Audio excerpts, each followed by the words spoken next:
we are at San Quentin Live with I Am Reform, and today we'll be interviewing Miss Hazel Koons, who is a worker in the education department.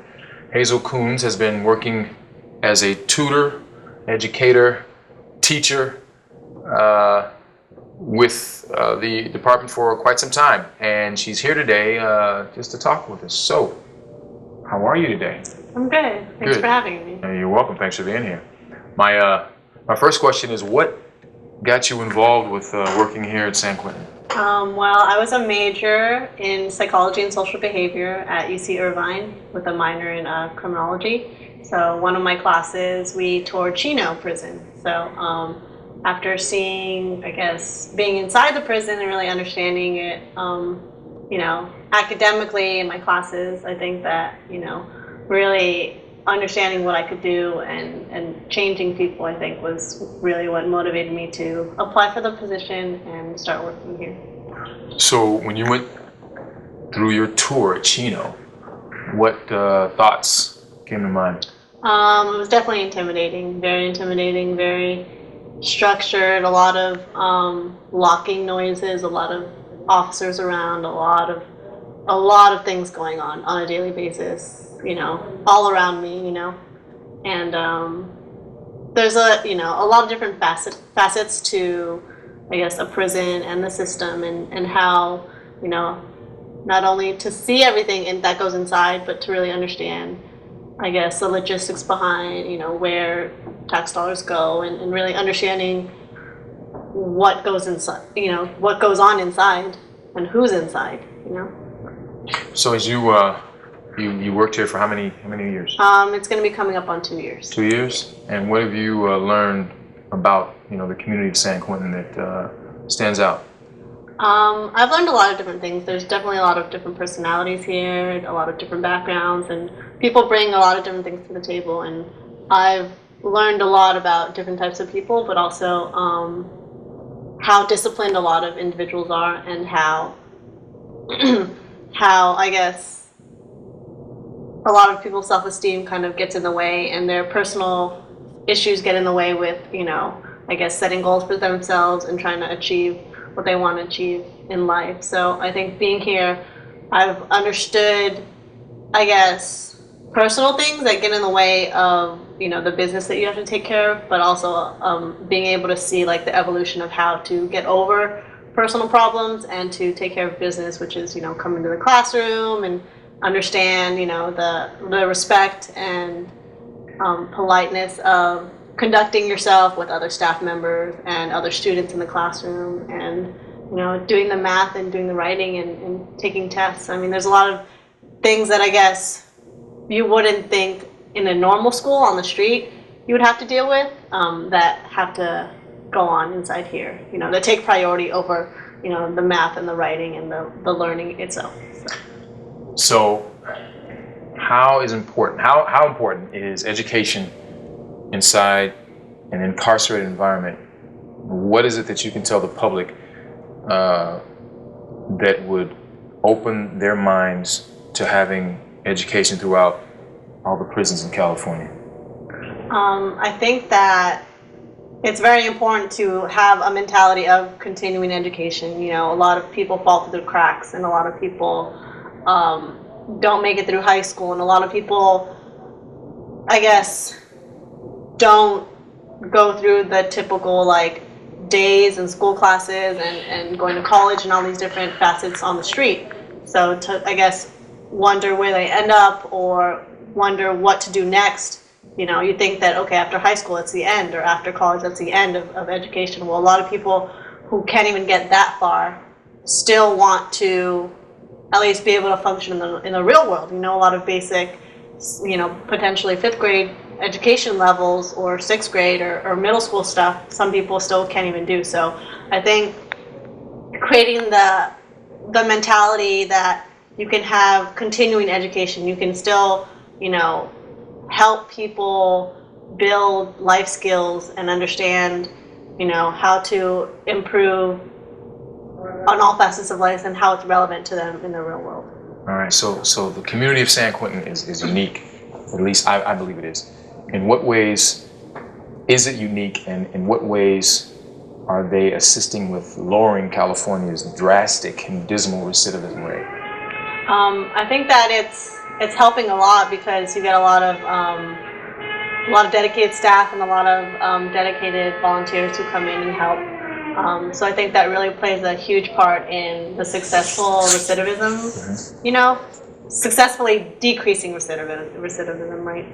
I think that, you know, it's one thing to come in and then get out, but it's another thing to actually like try to stay out. You know, I think that, you know, recidivism sucks and nobody wants to come back, but people come back. You know, it's the reality. And, you know, why is it that people complain so much and hate it so much and yet constantly come back? You know, what is it about the culture? What is it about the mentality? What is it about the streets that is so, you know, where's the problem at, you know, and how can we fix it, and what can we do, you know, both inside and out to change the mentality, change the culture, change something about it, because it's, I mean, recidivism is not okay. So do you think that there should be, from the standpoint of corrections, should they have a educational, vocational training hub in every prison that trains men and women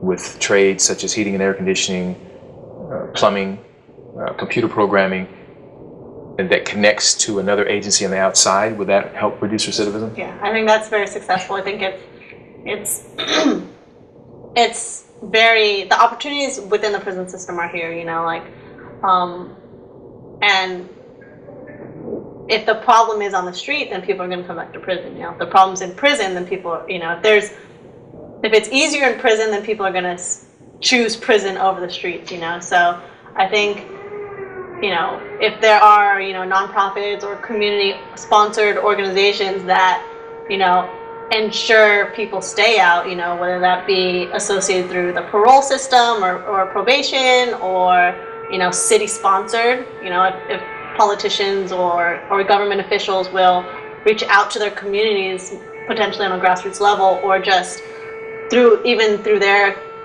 connections, through people they know, you know, and maybe they can start a nonprofit to, you know, make sure that these people continue to not go back into the habits that they started or potentially learned from prison. So what is the predominant class of people, from your view, that you see in San Quentin and that you saw at Chino? You mean like race-wise, or you mean like color-wise? Well, minorities, brown people, you know, African Americans, Native Americans, Asians, Hispanics, just a lot of immigrants, non-white. There's a good amount of white. I mean, it's diverse across the board, but a majority of it is dominated by, you know, Paisas, non-native Hispanic people, black people, and Asians, Native Americans. And how is the community? How is the community of San Quentin embracing that? Is it dangerous here? Well, I think that, you know, you have to understand with the people who are willing to change. You know, yeah, you know, prisons have always been dangerous and potentially will always be dangerous, but that doesn't necessarily mean that, like, it can change, it can fluctuate, it can be changed into not being a dangerous place anymore. You know, if people come in and see that it's not dangerous, maybe it'll stop being dangerous, you know, or maybe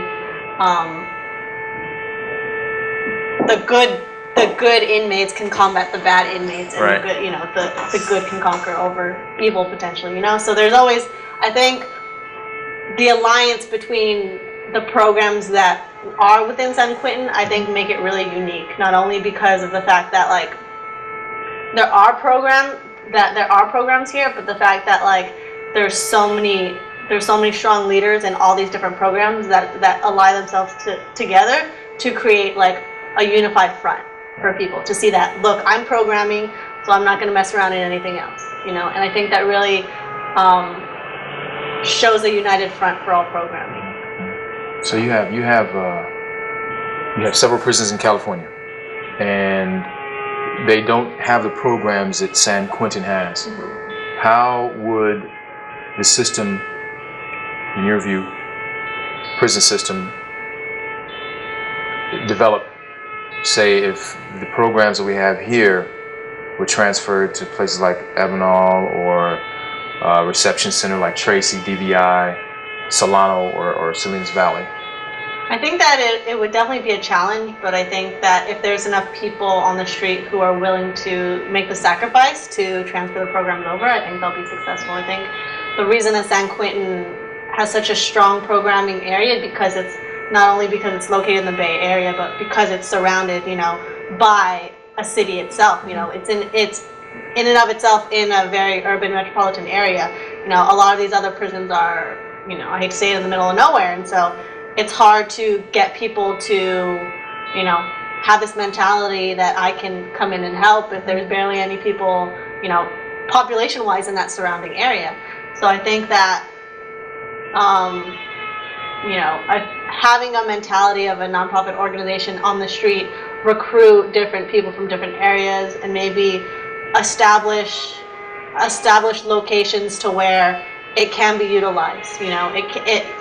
Getting the word out about the programs and really publicizing and speaking out about coming inside and the benefits of coming inside, and really understanding the mindset inside, and decriminalizing not the recidivism, but the way to change people.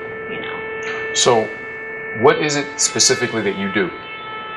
I am a teaching assistant, so I work with people who want to get their GEDs, and then I also tutor a lot of guys that are in college programs. So it varies anywhere from writing a basic essay, multiplying fractions, to calculus and physics. So it varies. It's a lot of it has to do with majority of it is math and essay writing, but it varies almost daily.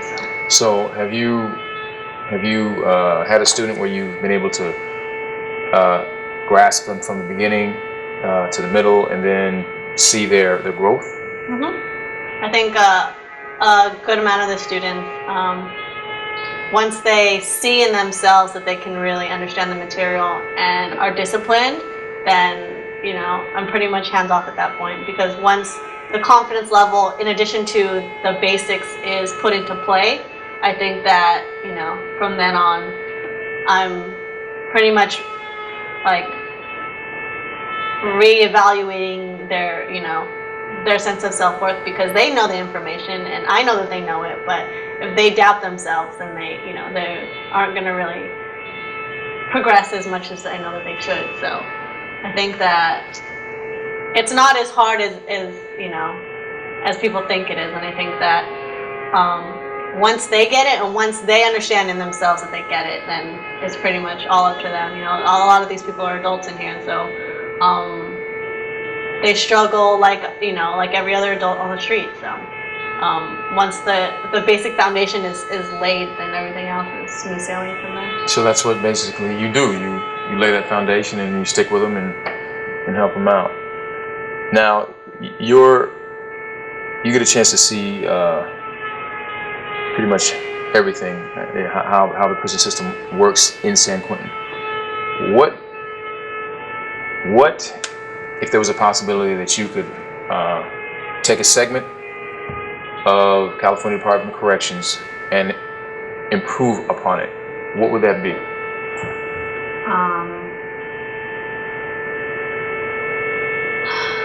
That's a really difficult question, because there's so much. No, well, before I get fired. No, I'm not trying to get you fired. Yeah. No. It's a difficult question, because everything is important. Right. Rehabilitation is important. But we're not guaranteed constitutionally rehabilitation. Mm-hmm. So. And it didn't used to be. CDCR didn't used to be. There was no R. There was no R. So. And now it's more of it seems that it's more of a system about punishment, and you're talking about education. So our viewers and listeners might kind of think, well, wait a minute, if there's no constitutional mandate for rehabilitation in prisons, then how are these men at San Quentin and other prisons, how are they basically getting this? And you're one of the tools that's out there to help them to do that. So I mean, what else could you improve upon? Yeah, I think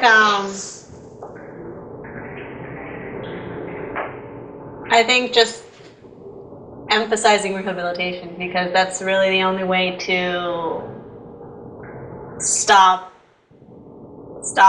like, the repetitive process of leaving and coming back and leaving and coming back, Well, is that a belief system, or is that just I'm going back to my same neighborhood, and I know eventually, instead of me getting into a position where I may get killed, I'm going to violate my parole and then go back? Yeah, it's difficult because, if someone is, if an individual feels safer in prison than on the street, what does that say about our country? What does that say about a lot of different things? What is the bigger picture here of a prison? Is it just one prison? Is it just one person, doing something stupid and then doing time for it and then getting back out there and then always being influenced by other people to keep doing stupid stuff and then going and coming back? Or is it like a group of people who have this mentality and think it's, okay, and don't realize, like, there are other options, or realize that they can do something about it? And is there something about it that a community on the street in that, in that poor area, or in that, like, trashy neighborhood, where they can help help their neighbors or help other people around them to see this trend in this area and not, reach out and gather together, So is the responsibility on that individual inmate to, keep going back and keep coming back, or going back to this bad neighborhood, or staying away from that bad neighborhood? Or is it the responsibility of, the area that person lives, or the parole officer, to, do what they can to help people see that there needs to be a change made? Okay, then. Well, Ms. Koons, thank you. And that is I Am Reform. I hope that I asked the questions that you wanted to hear. This is Julian Glenn Padgett signing off and saying thank you for joining us. Have a good day, and tune in later.